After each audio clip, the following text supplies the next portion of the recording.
Hello friend, welcome to my channel KRS arts and education.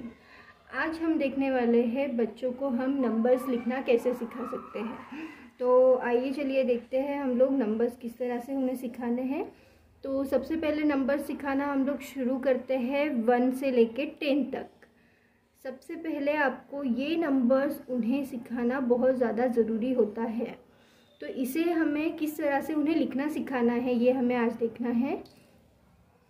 तो आप इस तरह से ब्लॉक वाली एक नोटबुक ले सकते हैं जिसके ऊपर पूरे छोटे छोटे ब्लॉक्स बने हुए होते हैं और बच्चों को ये लिखने में भी काफ़ी आसानी होती है। उस पर आपको प्रैक्टिस करवानी है उसकी। तो देखते हैं, यहाँ पे सबसे पहले आपको TO2 लिखना है। क्यों लिखना है TO? क्योंकि T हम लोग यूज़ करते हैं टेंस प्लेस के लिए और O यूज़ करते हैं हम वंस प्लेस के लिए। बच्चों को हमें आदत डालनी है कि वो हमेशा लिखना शुरू करे वंस प्लेस से, क्योंकि जो सिंगल डिजिट नंबर होते हैं वो कहाँ से हम लोग शुरू करते हैं? वंस प्लेस से। तो उन्हें आदत डलवानी है शुरू से ही कि वो वंस प्लेस से, या फिर किसी किसी स्कूल में यहाँ पे U भी लिखवाया जाता है, यानी कि यूनिट, टेंस एंड यूनिट ऐसा उसे बोला जाता है। तो हम लोग यहाँ पे वंस प्लेस ही देखेंगे। यूनिट अगर आपके बच्चों के सिलेबस में पोर्शन में U पढ़ाया जाता हो तो यहाँ पे आप U भी ले सकते हैं। तो हमने यहाँ पे T एंड O लिया है। तो वंस प्लेस में हम लोग लिखेंगे सबसे पहले यहाँ पे, तो आपको ही लिख कर देना है उसे। 1 से लेके 10 तक नंबर्स लिखना है। उसके बाद में बच्चों को एक कॉलम देना है लिखने के लिए। तो वहाँ पे आपको सेम T और O, टेंस एंड वंस लिखना है। बच्चों को अब अगर लिखना नहीं आता है तो सबसे पहले उन्हें आप डॉट्स निकाल कर देंगे।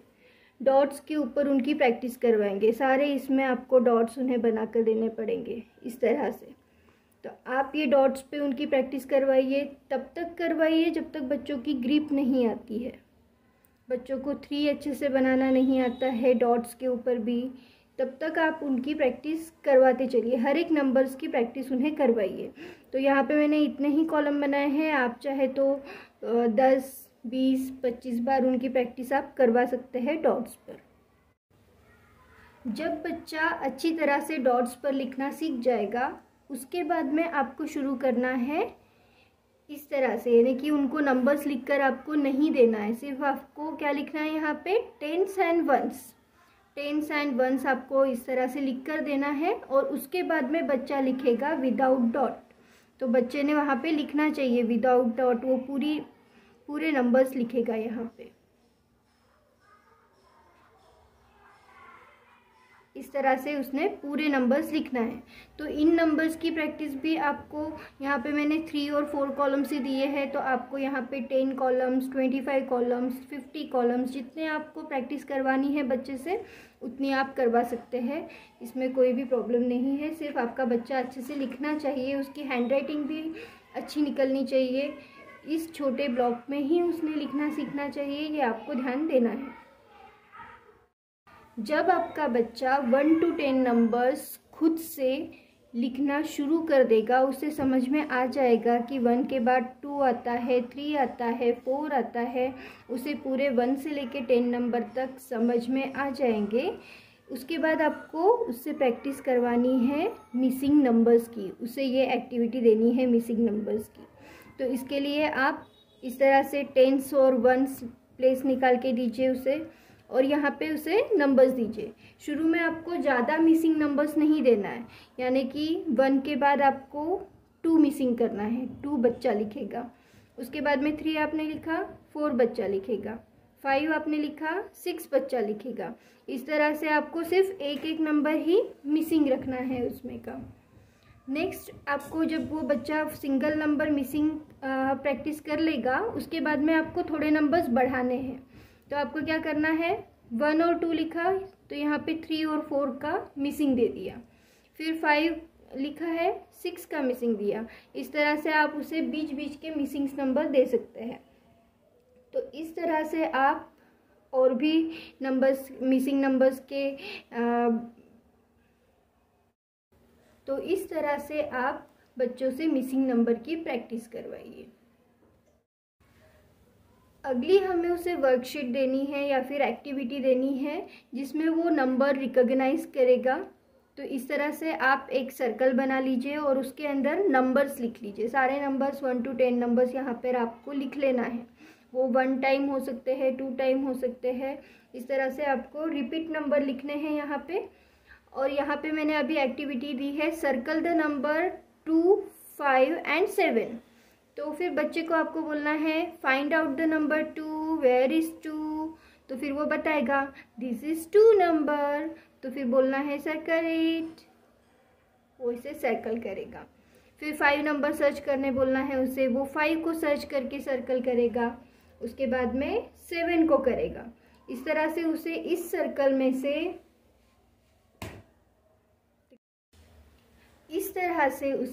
सारे नंबर्स फाइंड आउट करने लगाने हैं और भी कहाँ कहाँ 2 है उसे ढूंढने लगाना है। वो हर 2 नंबर को सर्कल करेगा, हर 5 नंबर सर्कल करेगा, वो हर 7 नंबर सर्कल करेगा। वो इस तरह से वो नंबर्स फाइंड आउट करेगा और उन्हें सर्कल करता चलेगा। इस तरह से आप उन्हें किसी भी नंबर की वर्कशीट दे सकते हैं, एक्टिविटी आप उन्हें दे सकते हैं, जिससे कि बच्चा नंबर्स को अच्छी तरह से रिकॉग्नाइज करना सीख जाएगा। नेक्स्ट हमारी एक्टिविटी है मैच द नंबर्स 1 to 10। तो इसमें आपको क्या करना है, यहाँ पे कुछ नंबर्स आपको लिख लेना है। एक तरफ आप कुछ नंबर्स लिख लेंगे और दूसरी तरफ आपको इसी से मैच करते हुए पर अलग अलग प्लेस में नंबर्स लिखने हैं। अब बच्चे को आपको इसे मैच करने लगाना है। तो यहाँ पे 1 है तो वो यहाँ पे दूसरे कॉलम में नंबर 1 फाइंड आउट करेगा और उसे मैच करेगा। फिर उसको 2 फाइंड आउट करना है, 2 से 2 को फिर मैच करना है। इस तरह से वो सारे नंबर्स ढूंढ लेगा और उसे मैच करेगा।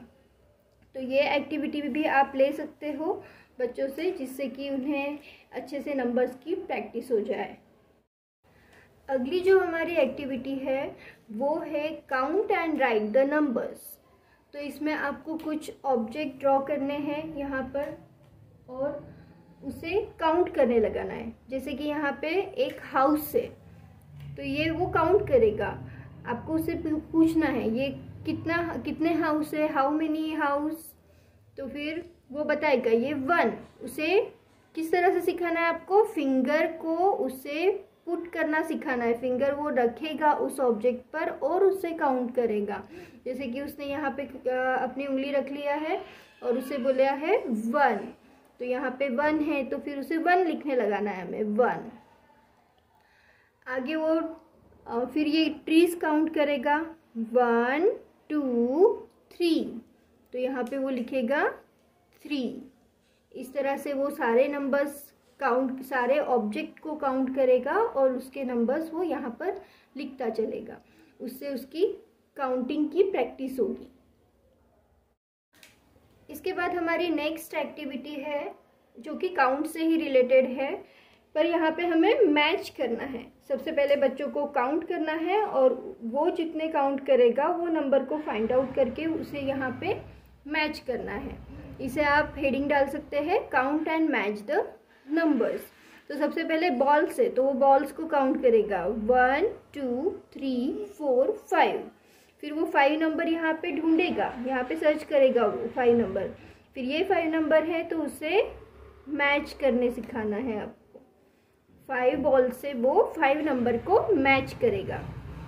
उसी तरह से सेकेंड देखिए आप, यहाँ पे 2 ट्रीज है तो वो इसे काउंट करेगा 1, 2 और उसके बाद में इसे वो मैच करेगा 2। इस तरह से आपको ये पूरी एक्टिविटी उससे करवाना है। ये आप सारी जितनी भी मैं एक्टिविटीज़ बता रही हूँ ये एक बार में बच्चे को नहीं आएगी। ये इसकी प्रैक्टिस आपको बच्चों से बार बार करवाना पड़ेगा, तभी बच्चे आपके अच्छे से ये एक्टिविटी को कंप्लीट कर पाएंगे।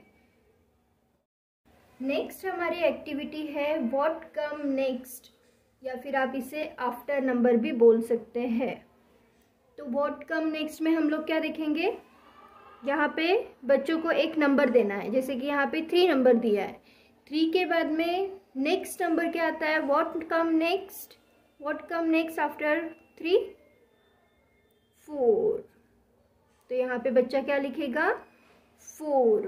उसके बाद में 6 का आफ्टर नंबर 7। इस तरह से आपको ये वर्कशीट की प्रैक्टिस पूरी करवानी है। अब नेक्स्ट आता है हमारा व्हाट कम बिफोर, या फिर बिफोर नंबर्स हम लोग इसे बोल सकते हैं।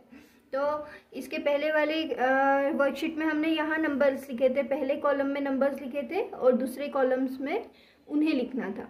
अब इसमें क्या करना है, हमें सेकेंड कॉलम में नंबर्स लिखना है हमें, और बच्चों को पहले वाले कॉलम के नंबर बताने हैं। यानी कि 2 का before number, what is the before number of 2? तो बच्चों को ये करवाना है। किसके बाद में 2 आता है? 1 के बाद 2 आता है, 1 के बाद 2 आता है। 5, बिफोर नंबर ऑफ 5, तो उसे आपको बोलने लगाना है। अगर बच्चे को ये नहीं समझ में आता है, वैसे तो बच्चों को बिफोर नंबर ये थोड़ा हार्ड लगता है, वो आफ्टर नंबर बहुत इजीली कर लेते हैं क्योंकि वो काउंटिंग से चलते हैं, 1 2 3 4 5 6 7 8 9 10। अगर मैं उन्हें 2 का आफ्टर नंबर पूछूंगी तो वो जल्दी बता देंगे, 2 आफ्टर 3, 5 आफ्टर 6, 7 आफ्टर 8।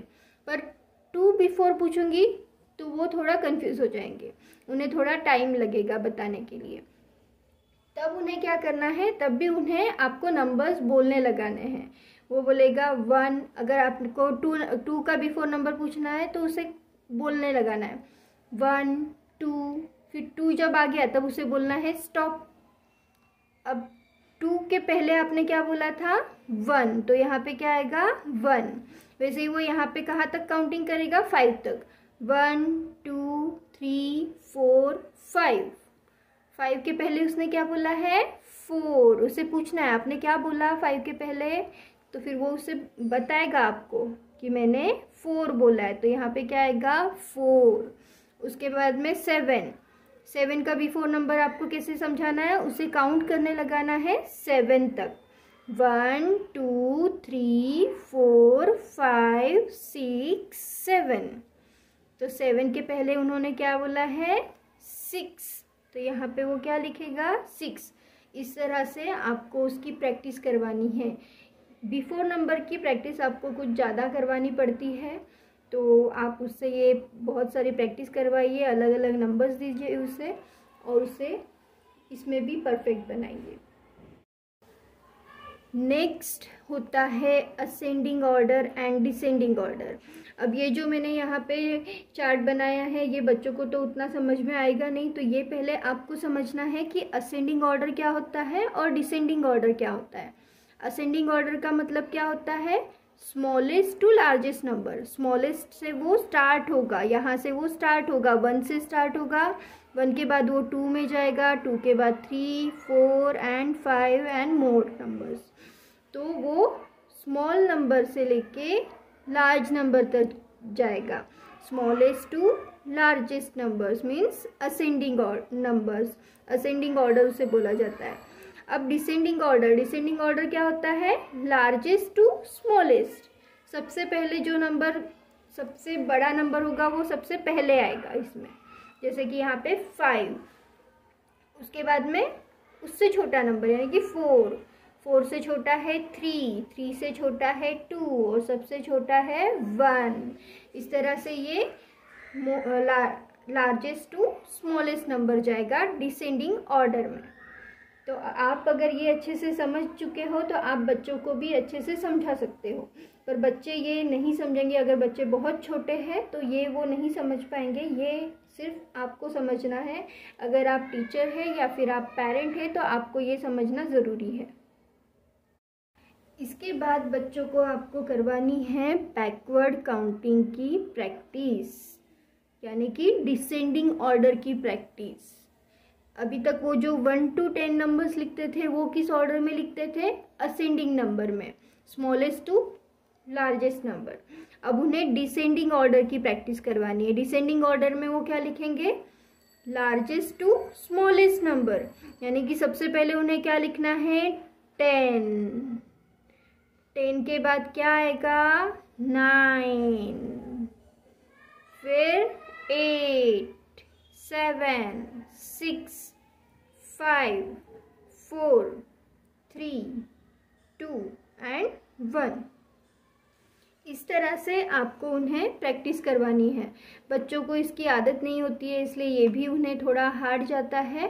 पर बैकवर्ड काउंटिंग यानी कि डिसेंडिंग ऑर्डर भी हमारे पोर्शन में होता है, तो ये भी बच्चों को सिखाना काफ़ी ज़्यादा ज़रूरी होता है। तो आप इसकी भी प्रैक्टिस बच्चों से करवाइए ताकि उन्हें बैकवर्ड काउंटिंग अच्छे से आए।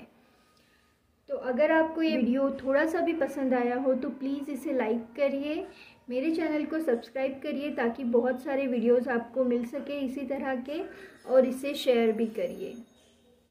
तो आज मैंने आपको जितनी भी वर्कशीट एक्टिविटीज़ बताई है उन सारी एक्टिविटीज़ की प्रैक्टिस आप आपके बच्चों से करवाइए और उनके 1 to 10 नंबर्स परफेक्ट बनाइए। तो आगे मिलूँगी आप सभी से एक नए एजुकेशनल वीडियो के साथ। तब तक के लिए thank you, take care and bye bye.